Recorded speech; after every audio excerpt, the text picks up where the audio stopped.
Well, here we are. That's good. We started again. That's good.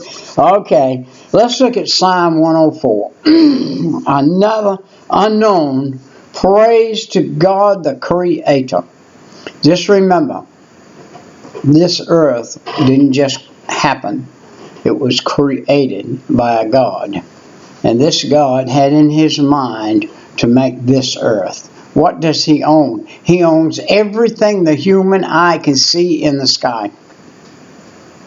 He owns the sun, the moon, the stars. He owns all of the galaxies. They are his. Yet, he would come down to a little finite earth, which would be like us playing with a pea instead of a marble in a marble game. And he comes down to the earth. And he pays attention to it, and he puts mankind on it, and he makes it his special project, and he puts people on it, and we are his special project. And he gives us a body, a soul, and a spirit, and he gives us the ability to live with him eternally and rule with him eternally and be able to see from his side of the picture what it looks like. Or we have a choice. We can either accept him and live with him eternally, or we can die and go to hell and live with the devil eternally in hellfire forever. Either way, it's a life. But it's a life totally separated from God if you go to hell. And it's a life totally with God if you go to heaven. So let's take a look. Bless the Lord, O my soul. O Lord, my God, you are very great. You are clothed with honor and majesty. Wow. We can see his clothing, his honor, and his majesty. We can see it in the sun and the moon and the stars and the galaxy. We can see it. He has allowed us to see that. That's his. That's his dominion. I know man has been of late entering into God's dominion. It will all come to naught in the end for man. This psalm will show us that the conception of deity. Wow. God with man. That's what deity is. And of the creative power is not human, but divine. And the language in that it's a pure sense. None of the great religions of the world, either ancient or modern, approach this portrayal in simplicity or accuracy.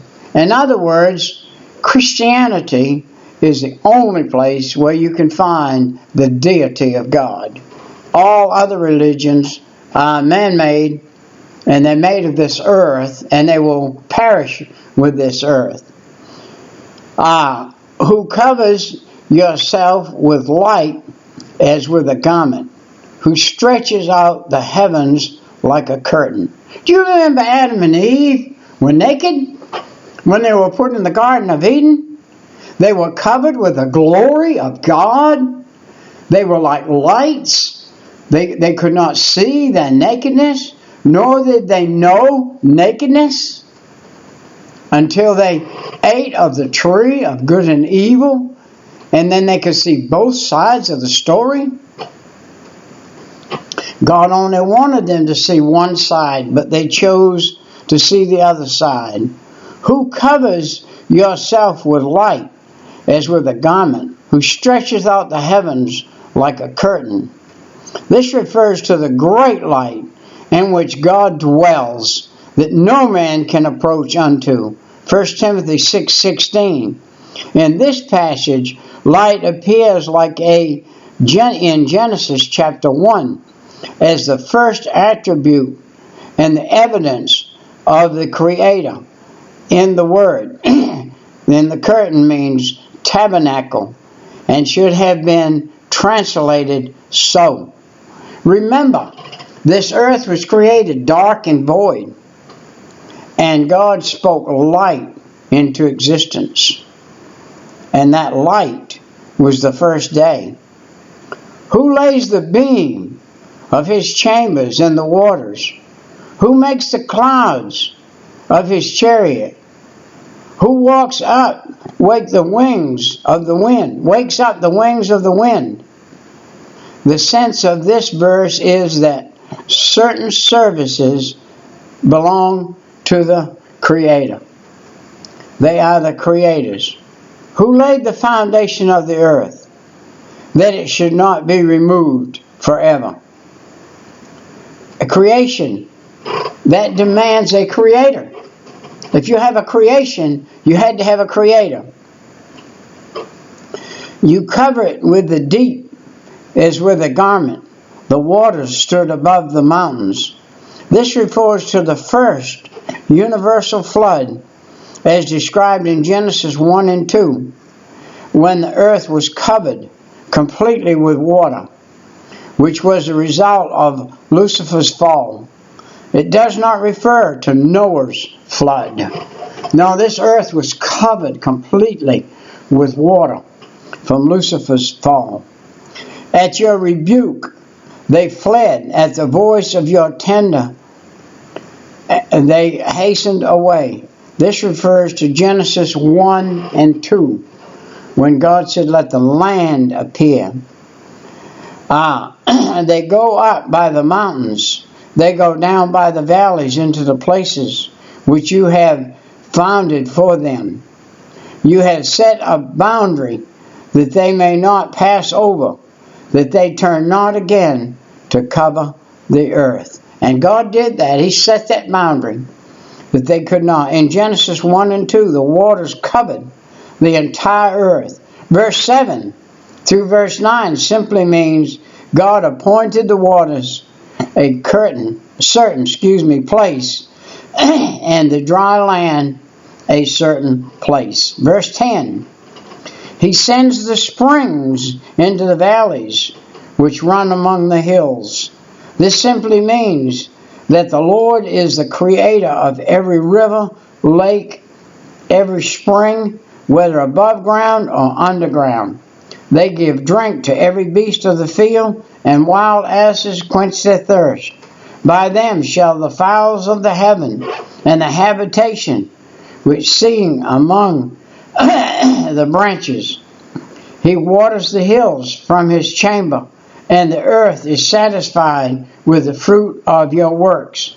He causes the grass to grow for the cattle and the herb for service of men, that he may bring forth food out of the earth. Wow. God looked forward into the whole realm all at one time and made this ball and made it produce as it did. He spoke it into existence. All of these presence and laws of God regarding plant life and also the animal kingdom, all of the service of men, and the wine that makes glad the heart of men, and the oil that makes his face to shine, the bread which strengthens man's heart, all are created by God and according to these certain laws. The trees of the Lord are full of sap, the cedars of Lebanon which he had planted. The Lord planted them by degree of his word, which is continuing process, with new trees coming forth from the seed of the old, where the birds make their nest, and the stalk of the fir trees are her house. The high hills are a refuge for the wild goats, and the rocks for the conies. Wow.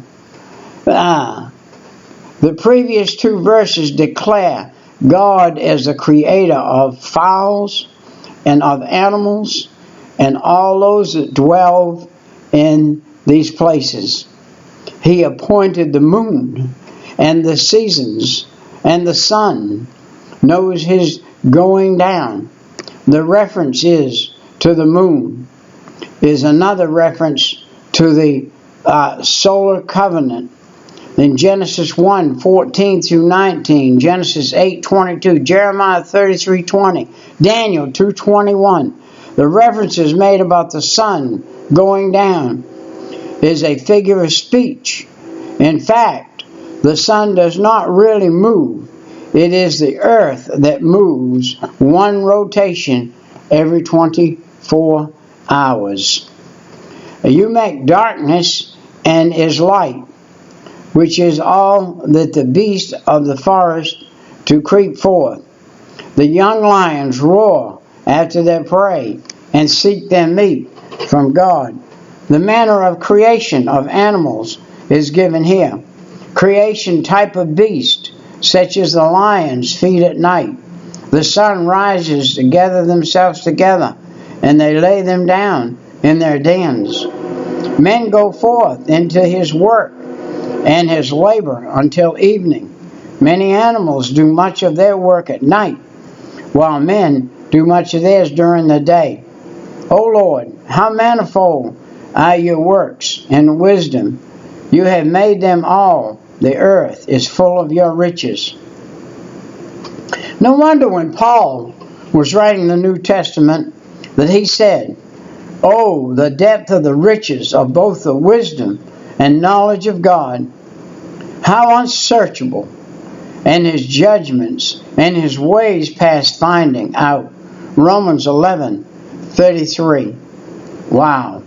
So it is great, the wide sea, wherein there are creeping innumerable, both small and great beasts, and the contents of this planet have been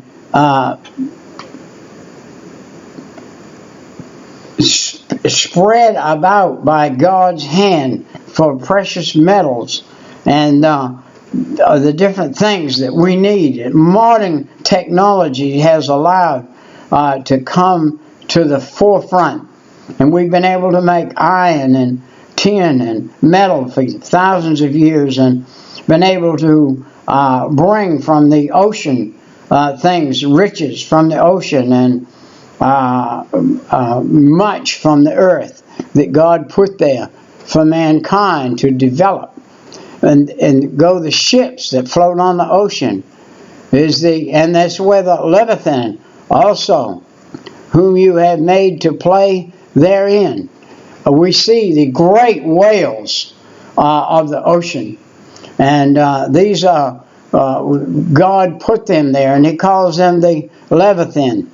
And the word Leviathan in the Hebrew is Leviathan, which means a great sea serpent. And it is also a symbol of Satan in Job 41, that he is a serpent, a great serpent, but not as those that God made in the sea, those great creatures. These wait all upon you, that you may give them their meat in due season. All of the creatures wherein it might be is totally dependent upon God for substance regarding the daily life of them. You know what's amazing about that great whale, that great Leviathan, biggest thing in the sea, and he opens his mouth and eats minute. He's a sea cleaner. He cleans the sea. He was made by God to clean up all of the little particles in the sea. He just opens his mouth and strains out those little particles. Isn't that something? That you give them, and they gather, you open your hand, and they fill with good. While the Lord gives the substance, man must gather it, which he does in the various ways. You hide your face, they are troubled. You take away their breath, and they die and return to dust. Death is a result of the curse. While God never originally intended for man to die, we have the biblical knowledge as it regards his intentions concerning the animal kingdom at the last of the respect. Genesis 3:14 through 21. Let's hold it right there a minute at verse 30, and let's back up for a second and see what God said here, that He didn't plan on man dying. Just think, this body that you and I have killing in less than 100 years with our way of life. Lived 750, 800, 900 years, 910 years, and 965 years. And this body lived, the same body that you and I are killing now in less than 100 years with our way. God sustained with the way they ate and lived back in the Bible days for over 900 years, some of them. 700 years was not. And let me tell you this, what's amazing. It said he lived 700 years and fathered children. He fathered children. For 700 years he had children. Did you know that when the great flood, Noah's flood, took place, that this earth was trillions of people on this earth. Trillions of people on this earth. Trillions of animals on this earth. Trillions of living creatures on this earth. What do you think the oil that we're pumping out of the ground right now is?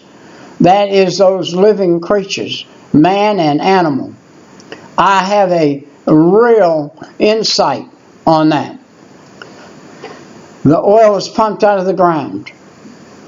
The person that died, that went to hell, is in that oil. That oil is pumped up, refined, put through heat process, put through an engine, burned out of a tailpipe. You think hell is something else. Hell is not just a place of torment just in the center of the earth. Hell is where there's fire. And this fire coming out of this tailpipe, I see it as a place of torments. And so it may not actually be all that way, but I see it that way. You send forth your spirit. They are created in you, and you renew the face of the earth. How about that? He renewed the face of the earth when he did the flood. And he renewed it. He renewed it yearly and monthly and whatever, by the new moon and the sun and the grass and the hay and the seasons. And the sense of this verse is that God upholds this planet and all of His creation by His Spirit. In other words, the Spirit of God, who originally moved upon the face of the waters, Genesis 1 and 2, from that time continues to move in order to ensure God's creation. Therefore, protection by some of the earth will be destroyed by the greenhouse effect and ozone depletion, or other similar theories hold in this literal reality. And if I knew words, if I could read some of the words, this would have been a different saying than it is. The glory of the Lord shall endure forever. The Lord shall rejoice in His work. As long as the glory of the Lord endureth, and its will endure forever, His creation will also endure forever. He looks on the earth and the temples, and He looks on the earth and its temples. He touches the hills and they smoke.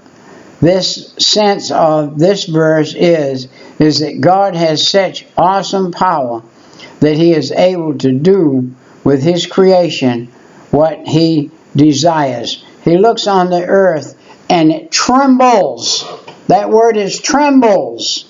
Forgive me for my lack of education. And whereas trembles, you got to remember, I got saved at 30 years old. At 30 years old, I was ignorant. God has taught me how to read, write, how to listen, how to learn, how to go to college, actually, without even high school. But I went to college and graduated. And I was given a lot of credence in my inability to write words that I couldn't spell. But I knew what they were, I just couldn't spell them. As long as the glory of the Lord endures, and it will endure forever, His creation will also endure forever. He looks on the earth, and it trembles. He touches the hills, and they smoke. The sense of this verse is that God had such awesome power that He is able to do with His creation what He desires. Verse 33, I will sing, O Lord, as long as I live. I will sing praises to my God while I have my being. My meditation of Him shall be sweet. I will be glad in the Lord. This sings of the Lord's wonderful works and the meditating on those works. The cure for fear, worry, and anxiety. Let the sinner be consumed out of the earth, and let the wicked be no more. Blessed art thou, O Lord, my soul. Praise ye the Lord. This word translated praise here should have been translated hallelujah. Hallelujah. Cat, you got to back up. You can't get in my screen. Well, you can go forward, but you got to go all the way if you go. Okay, come on. All right, that's my good cat. And the first time the word hallelujah is used in the Old Testament, it is insisting that it is connected with the overflow of the wicked, which guaranteed that such will utterly be done.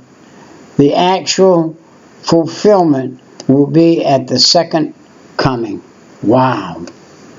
Man, God is great, and His work is great, and His mercy endureth forever.